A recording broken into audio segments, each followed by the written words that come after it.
ஹரி நீங்க சொன்னா நம்ப மாட்டீங்க. பிராண்ட் ஆக போறாங்க. பிராண்டு. மிதுன ராசிக்காரர்கள் பிராண்டு.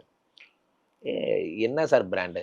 என்ன தொழில் பண்றீங்களோ, நீங்க என்ன பிசினஸ் பண்றீங்களோ, அதுல உங்கள அடிச்சுக்கிறதுக்கு யாரும் இல்லங்கிற அளவுக்கு பேர் வாங்குவீங்க. அதான் அதுல இருக்க பெரிய விஷயமே. 10ஆம் இடத்துல வந்து சனி பகவான் வர்றதும் ஒண்ணுதான். என்ன உலக புகழ் பெறுறதும் ஒண்ணுதான். தான். அப்போ மக்கள் தொடர்பு, இப்ப தினசரி பொதுமக்கள சந்திக்கிற பணியில இருக்கிறவங்க, இவர்களுக்கெல்லாம் மிக அற்புதமான நேரம் இது. களப்பணியாளர்கள் இவர்களுக்கெல்லாம் கூட. டெய்லி மக்கள சந்திக்கிற பணி. அவர்களுக்கெல்லாம் மிக நல்ல அரசியல்வாதிகள், தொழிலதிபர்கள் அவங்களுக்கெல்லாம் தன்னுடைய பொசிஷன்ல மிகப்பெரிய பிரம்மாண்ட உயரத்தை அடையக்கூடிய அமைப்பெல்லாம் வரப்போகுது. அப்போ 10ஆம் இடத்து சனி 10ல இருந்து 12ஐ பார்க்கிறார். 12ங்கிறது என்ன? விரயம். இந்த தண்டத்துக்கு செலவாகிறதெல்லாம் கண்ட்ரோல் பண்றார்.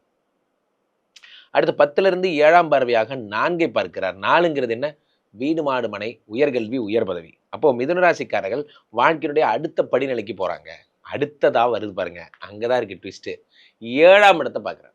இந்த 7ஆம் இடம் என்பது என்ன அப்படின்னா, 7ஆம் இடம் என்பது காதல், திருமணம் இதெல்லாம். மிதுன ராசிக்காரங்க ரொம்ப நாளா கல்யாணமே ஆகல சார். கவலையே படாதீங்க, கல்யாணம் ஆயிடும். அடுத்ததாக 7ஆம் இடம் என்பது மறுமணம். கல்யாணம் ஆயிடுச்சு சார், டைவர்ஸ் ஆயிடுச்சு சார் அப்படின்னா 2வது திருமணம் நடப்பதற்கான வழிகள் எல்லாம் இந்த சனி பகவான் உண்டு பண்ணி தருகிறார். 7ஆம் இடம் என்பது ஃபாரின், கனடா போகணும், அமெரிக்கா போகணும் போன்ற விஷயங்கள் எல்லாம், வெளிநாட்டு கனவுகள் எல்லாத்தையும் சக்சஸ் பண்றார். ஆக இந்த சனி பகவான் தருகின்ற பலன்கள் ஒன்றல்ல இரண்டல்ல. மிதுன ராசிக்காரங்களுக்கு ஃபாரின் அனுப்பிடுறார், கல்யாணம் பண்ணி வச்சிடறார், உயர்கல்வி உயர் பதவியை தரார். முக்கியமா இவர்கள் எந்த பிசினஸ் பண்ணாலும் அந்த பிசினஸ்ல டாப்பர் ஆகிற அளவுக்கு பிராண்ட் பண்ணி விடுறாரு. மிதுன ராசிக்காரர்கள் பிரமாதம்.